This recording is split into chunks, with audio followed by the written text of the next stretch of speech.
any specific client asking for a security white paper, a compliance white paper, please reach out to bd@kudoway.com and be happy to release those information on a case by case.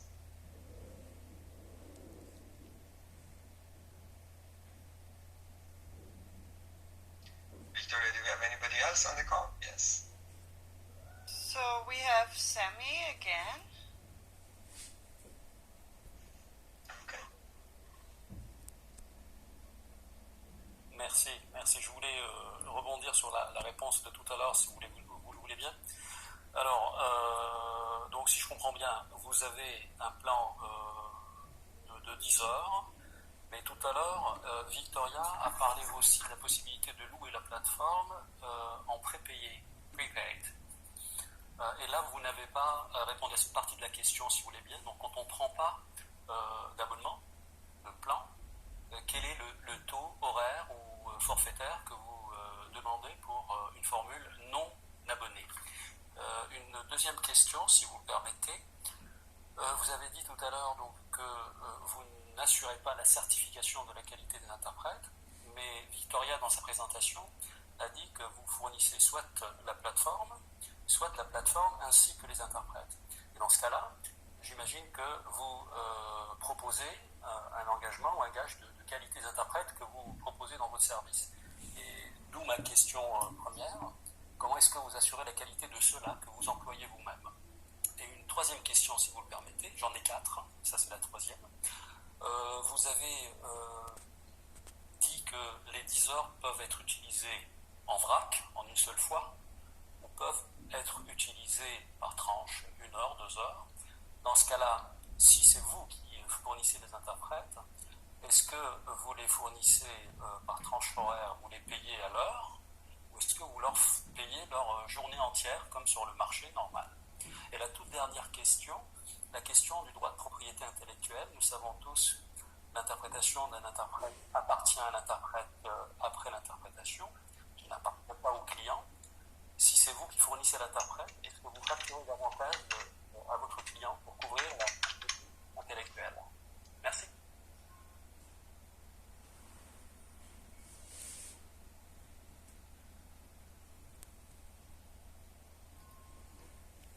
Okay, Sami, thank you for your questions. I encourage you to join our interpretation specific session that we're hosting on Thursdays every week, where you can pretty much cover all these areas, as well as when you go to become a interpreter, certified interpreter at Kudo, there are all of this information available as far as confidentiality, a template.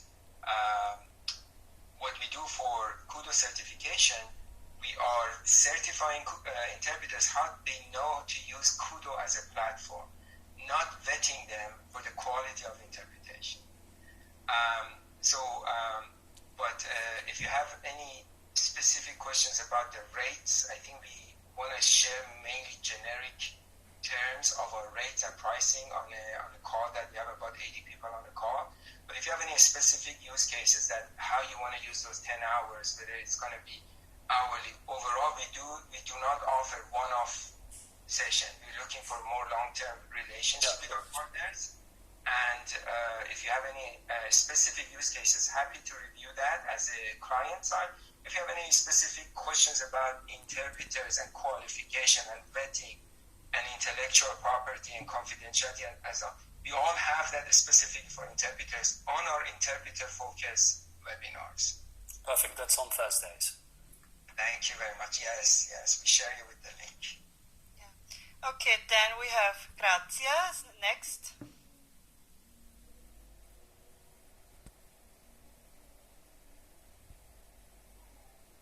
Hi, Grazia. Please go ahead. Hello. Can you hear me? Hello. Yes. Good afternoon. Nice to meet you all. Actually, my question has partially been covered concerning the 10 hours and whether you can use them just in one go, or you can split it in more sessions and you're already there with that. Now, I have a question concerning the setup of the Sonos Studio.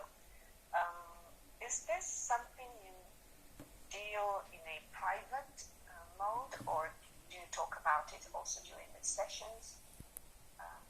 Could you tell me how to set up one, and if you need to have two partners at least, and also if you have to be in a certain place and stay there, or if you can be somehow mobile, be anywhere, so to say.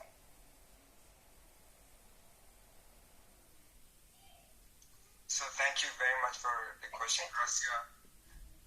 This is, we have all the details about setting up interpreter studio, solo studio within our interpreter webinar and onboarding and the requirement and how to start setting up a studio. There is a link for interpreter webinar. Please go ahead and Claire share that. This is where we're going to address these specific questions that are around how, basically all the areas about interpreter's point of view during a session. So, but in brief, we can address your questions. So these hours could be used in different sessions. You can have these hours that could be used for a 1 hour session here, 2 hour sessions there. And as far as the setup, we have a team of onboarding group for interpreters that they can help you how to set up a studio, at home studio basically, and also what are the shopping lists that you need as far as computers and headsets and minimum requirement and minimum bandwidth and so on. And these are all available even as part of our certification process that we have Kudo onboarding as an interpreter. Thank you very much for being with us. Good. Next we have Maximiliano.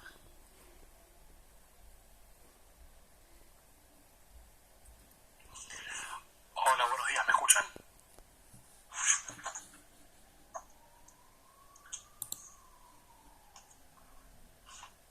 Yes, please go ahead. Hola. So, just a question. I'm in charge of technical support of an audiovisual company, and I wanted to know if if you guys have training for technicians when they use your platform.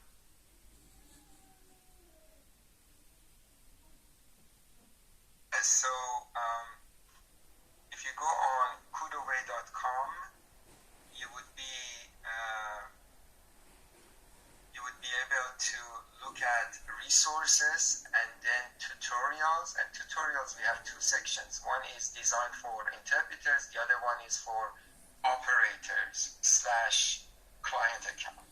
The operator / client account would apply to technicians and audiovisual companies that they want to work on Kudo platform as the operator. So please go ahead and follow that. It's a chapter by chapter online tutorial, and you can also have access to user guide and different technical resources that you need to have for running a Kudo meeting successfully.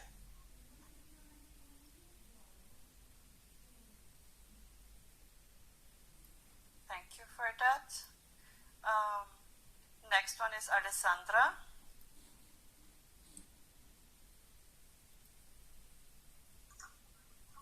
Olá, sou Alessandra, eu trabalho numa empresa brasileira.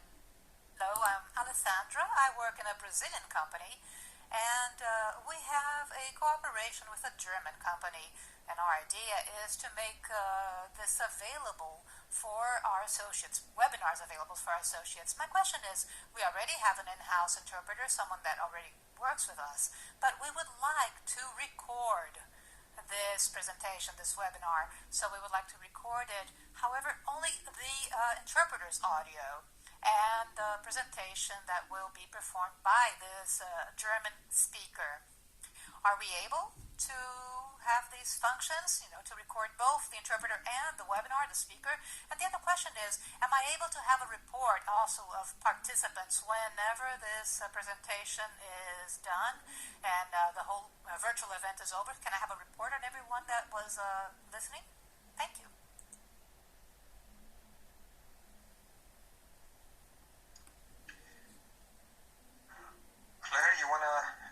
this question? Were you following? If not, I can answer. No, I was writing a message. I was answering questions on a message. Sorry. I got you. Alessandra, thank you. Thanks for the question. Yes, the answer is yes. You can record sessions. You can record the floor. You can record different languages.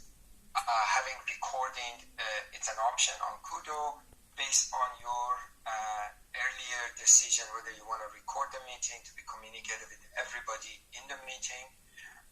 We want to follow a few things, making an announcement that this session is being recorded for GDPR, for privacy, and also for having interpreters on board. This needs to be also coordinated with them ahead of time. Now, the recording is available on Flow, English, and any other languages that you have. I mean, English, if you don't have English as one of the languages, that's okay. And you can have an individual video file with the audio on there, and these are going to be available for later access. Also, you have access to all the names of participants who attended the meeting, where they connected from, and what languages they followed. Thank you. Good. For now, we have one more. Puang.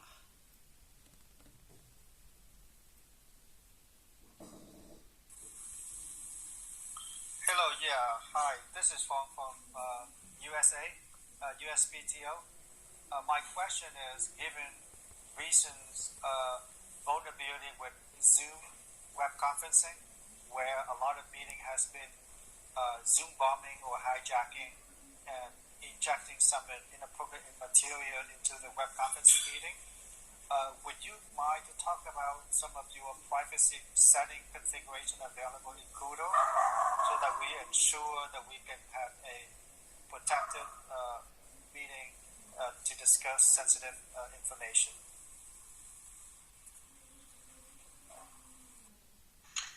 Great questions and great concerns, especially for an organization such as USPTO protecting all the intellectual property. Happy to report that your counterpart organization at on the other side, the European Patent Office is using Kudo on a frequent basis. So we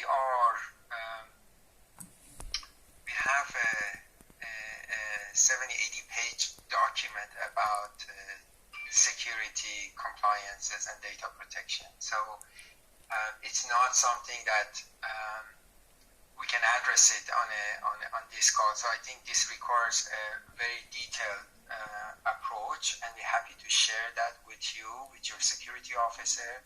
If you have a specific questionnaires that needs to be addressed by our team, but overall, it's a very important element for us. We designed Kudo for enterprise applications where compliance and security both are key factors. So we can share with you also Kudo is available both on a public cloud and a private cloud. So we can even build a private cloud for your organization that you are in control of your basically security elements within your organization. So we offer Kudo as a platform, as a service as well. That could be access control, could be even browser-to-browser encrypted, end-to-end encryption. So there's a lot of things to discuss and review when it comes to security and compliances. And I agree, offering platforms for now at home, so you get a lot of users coming, and of course, people have a lot of time at home these days to start playing with with the solutions. But thank you for being with us. Thank you, and we have our next is Charles. Hi, Charles.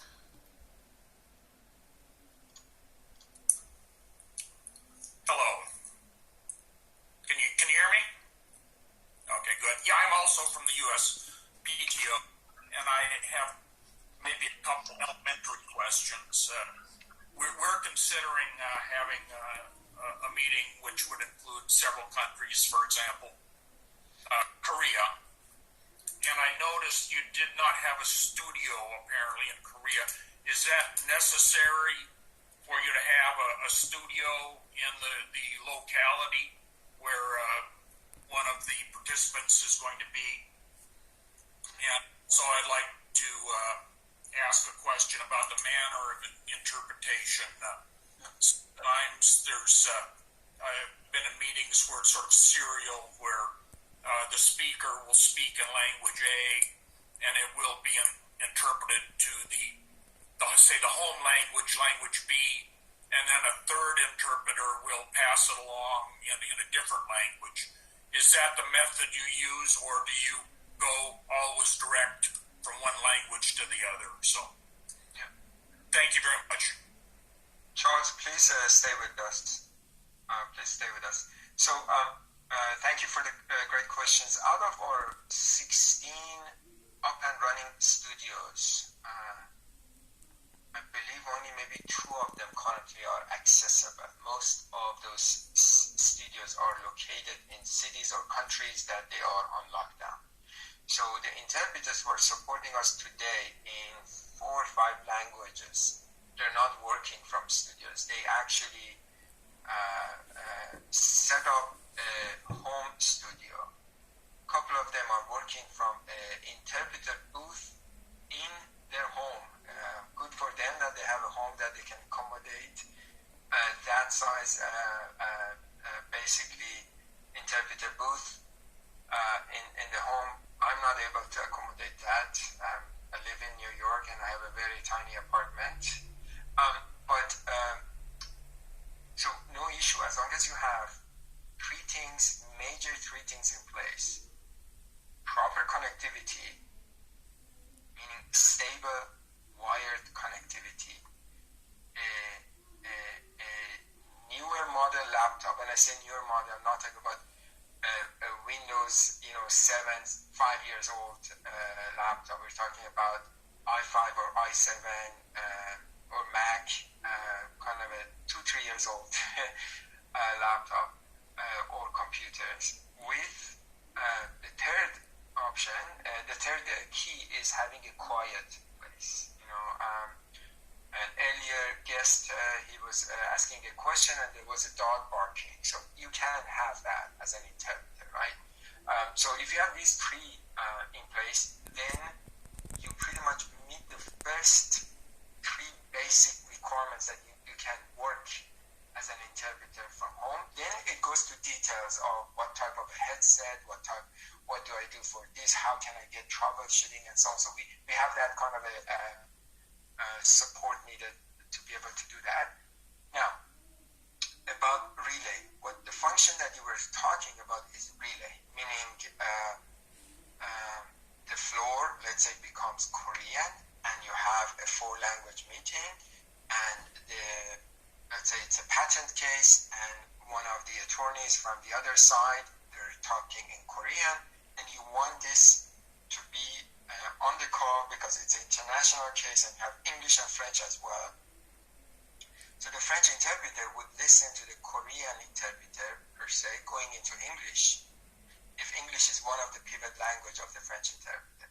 So basically we have the relay function, very similar to the system you have in your offices in Washington, which you have 5 buttons for relay. At Kudo we have relay function as well. So you can not, as an interpreter, you don't necessarily need to listen to the floor at all the time. You can choose to listen to another booth if the floor is not the language, one of your language combination.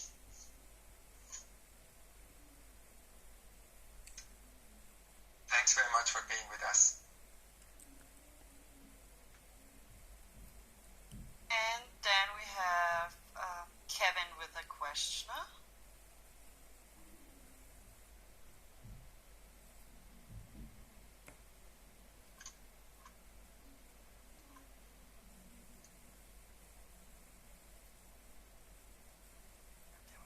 Hi, Kevin. From sunny Dublin. I have a technical mentioned we're an equipment supplier, so just a quick question. When you talk about the home studio where two interpreters are interpreting at separate locations, can the moderator override the microphone if an interpreter forgets to switch on? Does the moderator have that ability? Can you hear me okay? Yes, we can hear you okay. Yes. So when interpreters are not locating at the same location, they have a function called handover, meaning if they're working remotely. So handover is when one interpreter can pretty much do the shift and go over to the another interpreter. So that's called handover, and once the interpreter forgets to turn off the microphone, the other interpreter, we call it in the terms called override. Interpreter could override another interpreter, right? From the operator mode, the technical mode, I know we can remotely manage the microphones of participants. I need to remind myself and refresh me if we can manage interpreters' microphone remote. But what company are you calling from? It's my own company. It's SICL. We provide interpretation equipment in Republic of Ireland. Well, okay. All of Ireland. I just have a second question. When we have a studio and we have regular interpreter equipment, Bosch interpreter desks, iDesks, can we use those and send that audio feed over Kudo so the interpreters can use regular Bosch equipment but we use the Kudo platform? Yes. Bless you. Bless you.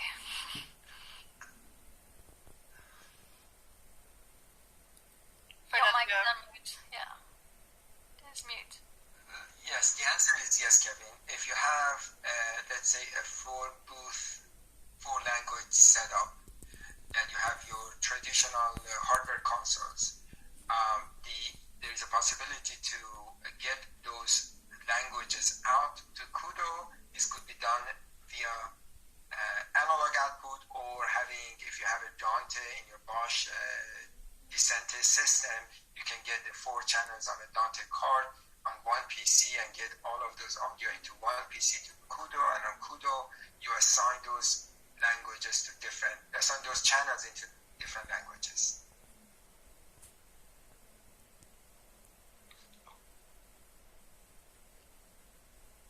I think I was too